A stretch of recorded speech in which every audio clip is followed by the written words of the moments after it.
Então vamos lá. Nessa aula então a gente vai corrigir esses exercícios, tá? Então eu vou lendo os exercícios e a correção tá aqui na tela, tá? Inclusive se vocês quiserem ir copiando também, viu? Tá aqui. Então vamos lá.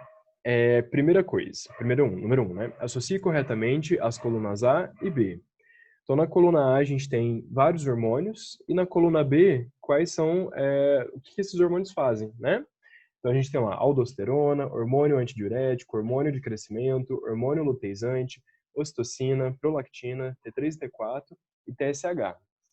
Inclusive, na página anterior tem meio que um resumo, tá, desses hormônios todos e quais são a ação e a glândula que produz ele. Então esse exercício aqui até que não era tão difícil, não. Então, na coluna B, a gente vai colocar os números, né? Então, vai ficar a sequência. Número 3, né? Então, o hormônio do crescimento, ele faz a hipersecreção, causa gigantismo em crianças. Depois, número 2, essa que seria o hormônio antidiurético. Está relacionado com o balanço hídrico, estimula os rins a conservarem água. Depois, número 6, a prolactina estimula a produção de leite. Depois, número 4, o hormônio luteizante estimula as gônadas a produzirem seus hormônios. Depois, número 5, a ocitocina estimula a contração do útero durante o parto. Depois, número 7, o T3 e o T4, eles são os principais hormônios metabólicos do organismo. Depois, número 1, que seria a aldosterona, causa a reabsorção de sódio pelos rins. E por último, número 8, que é o TSH, estimula a tireoide a secretar seus hormônios. Então, a sequência é 3, 2, 6, 4, 5, 7, 1, 8. Tá? Essa é a sequência da número 1. Depois da número 2. Coloque os eventos a seguir na sequência correta. Aumento de secreção de glucagon, estímulo das células beta de pâncreas, homeostase, diminuição da concentração de glicose sanguínea, aumento de concentração da glicose sanguínea. Então, a sequência correta vai ser 4, 2, 1, 5 e 3. Então, primeiro a gente tem diminuição da concentração de glicose sanguínea, depois estímulo das células do pâncreas, depois aumento da secreção de glucagon, depois aumento da concentração de glicose sanguínea e, por último, homeostase. Tá? Então, são os eventos relacionados com o pâncreas, né? São todos os hormônios que vão atuar lá no pâncreas e o que acontece na sequência correta. E depois, a número 3, nós temos lá. Coloque os eventos a seguir na sequência correta. Então, a gente vai ter elevada concentração de hormônios da tireoide, adenopófise inibida, homeostase, baixo nível de hormônio tireotrófico e menor produção de hormônios pela tireoide.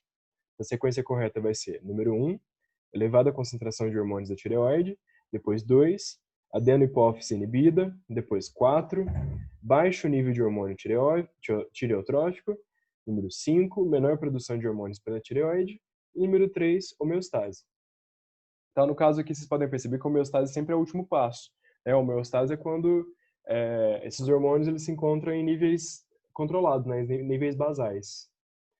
Então, sobre a aula de sistema endócrino, eram essas as questões. Vocês acertaram? Vocês tinham dúvida? Vocês erraram? Como que estava, mais ou menos, as respostas de vocês? Ninguém? Eu só confundi alguns no exercício 1. Ah, não? É que são muitos hormônios, né? Até a gente entender o que cada um faz, a gente pena um pouquinho até entender. Mas é interessante a gente estudar esses hormônios, inclusive cai bastante também em vestibular a coisas relacionadas a isso, tá? Assim, não vai ser uma pergunta igual essa, bem falando, tipo, qual que é a função do hormônio tal. Mas fala, tipo, numa pessoa que o hormônio tal tá elevado, aconteceu tal coisa, associe com outra coisa. Então, assim, é importante vocês entenderem pelo menos as funções básicas de cada um, né? Onde que ele é produzido, qual glândula, tá? Isso aqui é uma coisa muito importante que geralmente cobra bastante em vestibular, Enem, essas provas desses testes.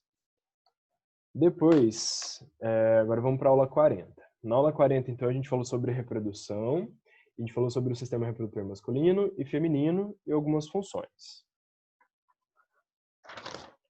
Vamos lá. No primeiro, a gente tem lá, o esquema a seguir resume a ação hormonal que atua sobre os testículos. Dê o nome dos hormônios numerados. Essa questão a gente está na página 50, tá? Então, a gente tem vários hormônios aqui enumerados e a gente tem que saber qual que é qual. Então, vamos lá. Primeiro, é o fator de liberação hormonal, né? Então, é o primeiro fator que acontece lá na hipófise anterior. Depois, segundo, é o LH, que está indo lá de encontro com o testículo, né, no caso do homem. Depois, 3, o FSH, que também está indo lá de encontro com o testículo. E o 4, a testosterona. Então, aqui no caso, a hipófise, através do LH e do FSH, vai controlar a produção de testosterona diretamente lá no testículo. Então, a gente tem o fator de liberação hormonal em 1, que é na hipófise. O 2 e 3 são os hormônios que estão saindo da hipófise, né, que é o LH e o FSH. E o 4, que é a testosterona, que é o que está sendo produzido no túbulo, lá no testículo, né, nos túbulos seminíferos. Então, essa é a resposta da número 1. Depois, no número 2. Na sequência a seguir está resumida a ação hormonal que atua sobre os ovários. Deu o nome dos hormônios numerados. Então, aqui a primeira parte vai ser igual, né? Os hormônios que atuam na produção dos hormônios sexuais masculino e feminino são os mesmos hormônios, que são o TSH e o LH, né, que vem direto lá da hipófise. Então, primeiro a gente tem o fator de liberação hormonal, ou seja, o fator que faz a produção do hormônio. No 2 e no 3 a gente tem o FSH e o LH, saindo diretamente lá da hipófise, indo de encontro com o ovário. E no 4 a gente tem a produção do estrógeno, e no 5 a produção de progesterona. Então, isso daqui envolve um pouquinho do ciclo evolutivo do óvulo, né, que a gente falou um pouquinho sobre isso. Então, lá no 4, a gente tem lá alguns folículos em crescimento, né, e esses folículos, eles produzem o estrógeno, né, depois que eles estão maduros. E depois, lá no 5, a gente tem um folículo que se manteve, né, dentro do ovário, que é aquele folículo que não foi maturado, né, ele se transformou em um corpo lúteo. E esse corpo lúteo produz estrógeno, né, que auxilia lá nas contrações, né, no espessamento do endométrio do útero da mulher. Tá? Então, essa é a sequência. Número 1, fator de liberação hormonal. 2 e 3, FSH e LH. E 4 e 5, estrógeno e progesterona. Então, beleza. Então, dessa aula, ele só perguntou essas duas questões, né? Tava falando sobre, a respeito das funções hormonais dentro desses órgãos sexuais, né? Tanto masculino quanto feminino. Esse aqui também estava tranquilo, vocês aceitaram, tinham dúvida? Não, estava mais de boa. Esse estava mais tranquilo, né? Beleza. Depois a gente foi para a aula 41, que a gente falou do ciclo hormonal feminino e a fecundação. Inclusive tem um resuminho bem legal aqui na página 51, que tá todos os hormônios, todas as fases envolvidas aqui. Então vamos lá. Primeiro de tudo, né? Número 1. O esquema a seguir resume a ação hormonal em relação à função reprodutora feminina. Analise-o. Então tá lá. Associe os números do esquema acima com a sequência da coluna dos hormônios. Então aqui ele está falando para a gente colocar os hormônios em sequência, né? Qual que seriam os hormônios que estariam na sequência correta? Então, primeiro de tudo, a gente vai ter o 7, que vai ser o progesterona, que vai ser liberado lá pelo corpo lúteo, né? Que é um hormônio que vai estar associado com o espessamento do endométrio. Depois a gente vai ter o número 6, que é o estrógeno. Ele vai estar, cadê o 6 aqui? O 6 ele faz parte, né? Ele também é liberado um pouco através do corpo lúteo. E ele também ajuda nessa parte do espessamento do endométrio, tá? Tanto o estrógeno quanto a progesterona fazem essa função, né? São dois hormônios que estão relacionados com essa função do endométrio. Então, o ciclo menstrual e o ciclo ovariano, eles estão sempre trabalhando em conjunto, né? Que foi o que a gente viu na aula. Depois, na sequência, a gente tem o número 4. Cadê o 4? 4, 4, 4, 4. O 4 seria o hormônio que sai da hipófise anterior e vai diretamente ao corpo lúteo, né? Que vai ser o LH, que vai estar estimulando essa produção, essa estimulação do ovário em si. Depois a gente tem o número 2, que vai ser o fator de liberação de LH. O número 2 ele vai estar saindo lá do hipotálamo, indo direto para a hipófise anterior. Depois a gente tem, cadê a sequência aqui? Número 2, depois o número 8. O número 8 vai ser a ocitocina, que vai estar, cadê lá na imagem? Ele vai estar saindo lá da hipófise anterior e atuando diretamente no útero não grávido. Ou seja, a ocitocina que faz com que depois que a pessoa, no caso, não foi fecundada, né, a ocitocina vai estar auxiliando como é que eu falo? Na reabsorção, né, dos nutrientes que foram utilizados toda nessa não fecundação e também na liberação da menstruação. Depois a gente vai ter número 5, que é a prolactina. Então, a prolactina é um hormônio que sai lá da hipófise anterior e vai direto para a glândula mamária, né, para a produção do leite. Depois a gente tem o número 1, que seria fator de liberação de FSH. Então, ele sai direto do hipotálamo para a hipófise posterior. Depois a gente tem o FSH, que é o número 3. Então, ele sai diretamente da hipófise anterior e vai direto para o folículo ovariano, né, estimulando a produção do óvulo. E depois a gente tem o número 9, que é a gonadotrofina coriônica, que seria o GC, que está lá saindo da placenta em direto ao corpo lúteo, tá? Então, essa é a sequência. 7, 6, 4, 2, 8, 5, 1, 3 e 9. Eu acredito que esse exercício aqui é um pouquinho mais difícil, né? Que a gente tem que lembrar todas as funções, tudo que cada hormônio vai fazer, onde ele é produzido e como ele é produzido, para vocês entenderem como funciona tudo isso daqui. Né? Eu tinha passado um slide para vocês também que falava um pouquinho que estava tudo meio que incluso, né? Igual está nessa imagem da página anterior aqui, que fala do ciclo menstrual e do ciclo ovariano em conjunto, né? O que acontece dentro dos 28 dias. Então, esse aqui eu acho que vale a pena vocês darem uma revisada, porque é uma coisa um pouquinho mais complexa, que tem muito hormônio envolvido. E isso aqui geralmente também cai um pouquinho em vestibular, tá? No Enem eu acho que não cai, não. Eu não lembro de ter visto isso no Enem, nenhum ano, na verdade, que eu fiz. Mas geralmente vestibular dessas faculdades mais difíceis, como a USP, Unicamp, geralmente cai.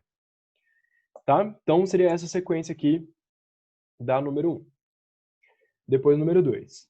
O que ocorre quando os ovários de uma mulher produzem pouco estrógeno? Então, quando o ovário ele produz pouco estrógeno, não vai ocorrer ovulação, né? Pois não haverá os folículos maduros, né? Então, o estrógeno está associado com a maturação do óvulo, no caso. Né? Lembra que, no caso, o estrógeno ele vai ser liberado do corpo lúteo. Né? Então, se o corpo lúteo não está liberando estrógeno, obviamente não vai ocorrer ovulação porque o folículo ele não foi maturado. Né? Então, aquele único folículo que geralmente é maturado, ele não vai ser maturado pela falta do estrógeno. Então, geralmente, quando a mulher ela toma anticoncepcional, muitos anticoncepcionais são feitos de estrógeno, né? Justamente para a mulher não ter o ciclo mensal dela, né? Para o ciclo mensal não ocorrer. Tá? Então, a resposta, se vocês quiserem copiar completinha, está aqui também. Ó. Quando os ovários produzem pouco estrógeno, não ocorrerá ovulação, pois não haverá folículos maduros, e sintomas de menopausa poderão ocorrer.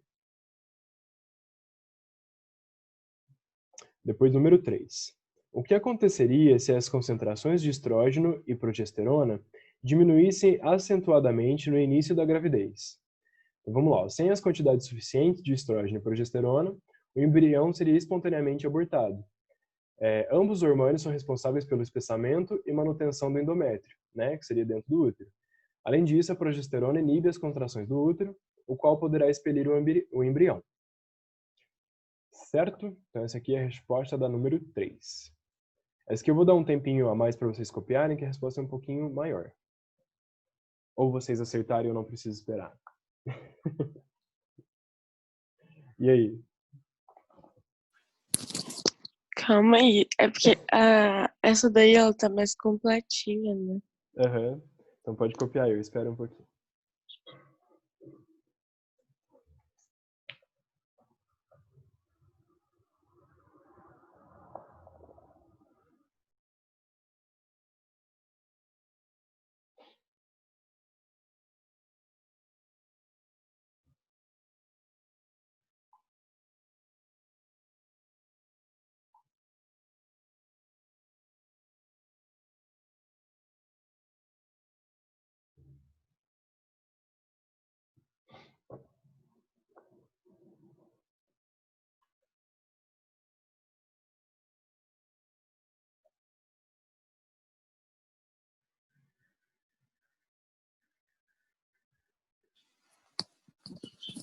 Acho que pode continuar agora. Beleza. Então vamos lá. A próxima aula que a gente teve, eu acho que foi a última dessa apostila, deixa eu ver se foi a última. Foi a última. A aula aqui da página 53, né, que a gente falou sobre placa tectônica e deriva continental, né? Então essa é a aula 42. O exercício está na página 56. Ó, na página 56, vamos lá. Número 1. Se encontrássemos um fóssil de planta de 60 milhões de anos atrás, no norte da costa leste da América do Norte, em que parte de qual continente poderíamos encontrar fósseis semelhantes? Né, então aqui a gente tem que ter noção que antigamente era tudo conjunto, né? 60 milhões de anos atrás a gente tinha os continentes mais juntos, né? Então a resposta dessa número 1 seria o seguinte: a gente encontraria esses fósseis semelhantes na costa noroeste da Eurásia. Tá? Por quê? Porque no caso a América do Norte, ela estava, né, durante o período da Pangeia, esses continentes estavam em conjunto. Então, depois de separados, a gente ainda encontraria esses mesmos fósseis nesse local. Depois, número 2. Se observássemos um mapa do continente de 60 milhões de anos atrás, com qual continente a Antártida poderia compartilhar espécies de animais terrestres? Então aqui é a mesma coisa, a gente tem que analisar o mapinha, inclusive tem nessa página mesmo ali o mapinha, ó. A gente tem que analisar ele para verificar quais espécies poderiam estar ali próximas, né? Então é mais coerente o compartilhamento de animais terrestres entre a Antártica e a Austrália, né, há 60 milhões e 65 milhões de anos atrás. São os continentes que estariam mais próximos. Né? Vocês têm que analisar, cadê a imagem? 60 milhões de anos atrás. Ó, se vocês têm, olhando lá na página 54, na página 54, a gente tem uma imagem, deixa eu ver, 1, 2, 3, o terceiro globo terrestre aqui, ó. Começa lá, o afastamento das massas continentais continuou, no final da era Mesozoica, os continentes modernos estavam começando a se formar. Nessa época aqui, ó, a Austrália e a Antártica ainda estavam ligadas, né? Mas a Antártica não estava ligada com mais nenhum outro continente, só a Austrália. Então, obviamente, a gente teria uma troca de animais terrestres entre esses dois continentes. Depois, no número 3. Determinados animais e plantas da Índia são muito diferentes das espécies de outras regiões da Ásia Meridional. Por que isso acontece se a Índia faz parte da Ásia Meridional? Então aqui a gente tem que analisar o seguinte: a Índia ela foi um continente separado por muito tempo. Só depois, cadê? Só depois depois de 65 milhões de anos que ela começou a chegar perto do continente da Ásia e se conectar com a Ásia. Mas vocês podem perceber, ó, que desde 135 milhões de anos atrás ele era um continente separado, era como se fosse uma ilha. Tá? Então, se vocês analisarem os globos que a gente tem aqui atrás, por exemplo, lá no período da Laurásia e da Gondwana, vocês podem perceber que a Índia está separadinha aqui, ó, esse continente roxinho. Depois aqui no outro período onde já estava separando os continentes, ele ainda continuou separado. E só mais para frente que ela foi se conectar com a Ásia, tá? Então a Índia era um continente separado da Ásia Meridional até cerca de 45 milhões de anos atrás, com espécies de fauna e flora próprias, tá? Então essa aqui é a resposta completa. Então todos esses aqui, a gente tem que saber mais ou menos aqui, nessas questões que estão perguntando na prova, aliás, no exercício, a gente tem que saber mais ou menos como que ocorreu essas separações no decorrer do ano. Então lá, 135 milhões de anos atrás, a gente ainda tem a Laurásia e a Gondwana. Né? A Laurásia a gente tem lá a América do Norte e a Ásia, e a Euroásia, na verdade, né? E na Gondwana a gente tem lá a América do Sul e a África em conjunto. Depois, antes de a gente ir a Pangeia, que era tudo junto, depois de 65 milhões de anos atrás já começou a separar. Vocês podem perceber o que ficou mais diferente aqui. A Antártica e a Austrália ainda estavam juntos, a Índia estava separado e a América do Norte ainda estava junto com a Eurásia. E depois, na distribuição atual, a gente tem tudo separadinho, né? Então é importante vocês saberem mais ou menos há quantos anos aconteceu essas coisas e como foram essas separações para resolver.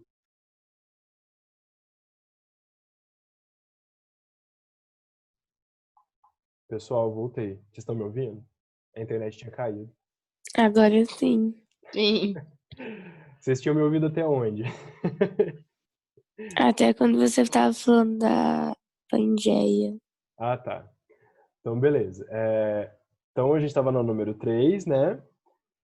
E a gente estava falando, né, sobre as separações desses continentes. Eu estava falando que era importante vocês saberem mais ou menos o que aconteceu a cada milhão de anos ali. Então, por exemplo, há 250 milhões de anos atrás ainda era Pangeia, 135 milhões de anos atrás a gente tinha a Laurásia e a Gondwana, depois 65 milhões de anos atrás a gente já começou a separar praticamente todos os continentes, só alguns que ainda continuaram coladinhos, e depois na distribuição atual, né, tá tudo belezinha. Então, para fazer os exercícios, é importante vocês saberem isso daqui. Sobre essa parte da distribuição geográfica, eu não me lembro de ter isso também no Enem, não. Tá? Mas provavelmente algum vestibular mais complexo vai ter alguma coisa sobre isso sim. É uma parte importante de vocês saberem como que ocorreu. Tá, então a resposta são essas aqui, se vocês quiserem copiar. Essas aqui vocês acertaram ou vocês ficaram com dúvida? Essa estava de boa também. Tava mais tranquilo, né? Essa aqui era só analisar o mapa que estava na página anterior. Ó, então a gente ainda tem uns minutinhos, dá pra gente corrigir alguns adicionais também. Deixa eu ver onde que a gente começa aqui nos adicionais. Deixa eu achar.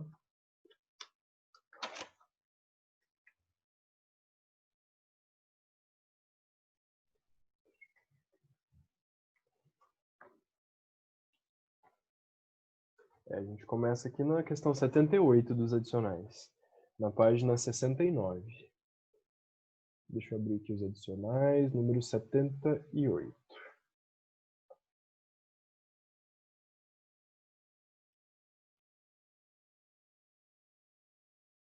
Então, vamos lá. A questão 78 é da FUVEST. O gráfico mostra os níveis de glicose medidos no sangue de duas pessoas, sendo uma saudável e outra com diabetes melito, imediatamente após uma refeição e nas 5 horas seguintes. Então a gente tem aqui a taxa de glicose no sangue e as horas após a refeição. Letra A. Identifique a curva correspondente às medidas de pessoas diabéticas e justifique a sua resposta. Então vamos lá. A resposta da letra A, então. A curva A corresponde à pessoa diabética. Podemos observar no gráfico que após a refeição, a taxa de glicose no sangue da pessoa diabética aumenta mais e a redução é mais lenta do que a pessoa saudável, que corresponde à pessoa aqui no caso da curva B. O indivíduo com diabetes melito não produz ou não responde adequadamente ao hormônio pancreático denominado insulina. A função primordial desse hormônio é a baixa da glicose no sangue, pois ele aumenta o transporte da membrana da glicose nas células do corpo, principalmente dos músculos, fígados e tecidos adiposos. Ou seja, então aqui na número 1, na letra A curva A vai ser da pessoa que tem a diabetes mellitus. No caso aqui, a taxa de glicose dela está mais elevada porque ela não responde bem à insulina, então a glicose dela não diminui rápido. Tá? Se ela se respondesse bem à insulina, a glicose diminuiria mais rápido do que o que acontece na pessoa saudável, que é a curva B. Depois, letra B. Como se explicam os níveis estáveis de glicose na curva B após 3 horas de refeição?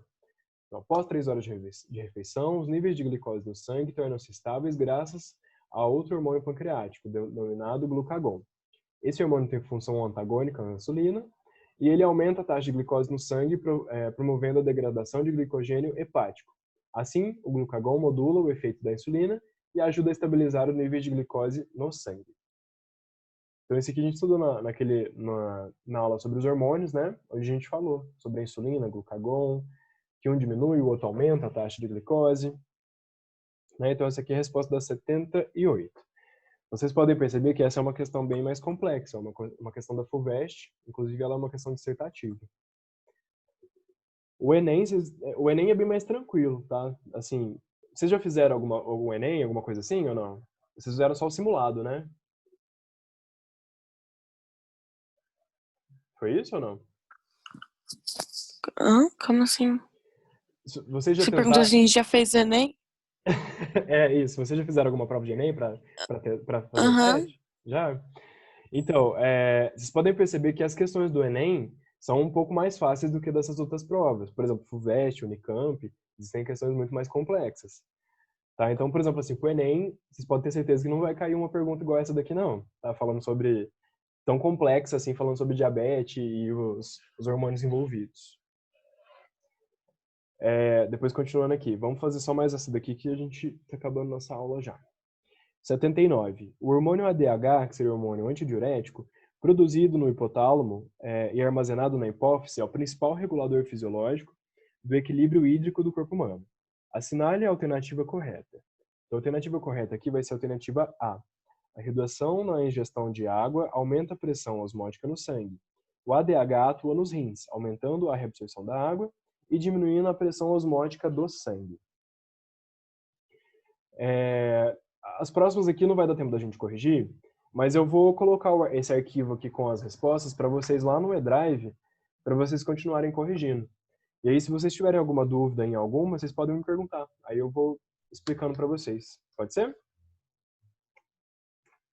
Pode ser. Beleza, então. Então a gente já vai encerrar a aula, que a gente tem só mais um minutinho. E eu vou colocar a correção lá para vocês darem uma olhadinha, tá? Então, um grande abraço, um grande beijo para vocês. Bom final de semana e até quinta-feira que vem. Tchau, Éder, pra você Grande também. abraço pra você também, Éder. Tchau, tchau. Até semana que vem. Até.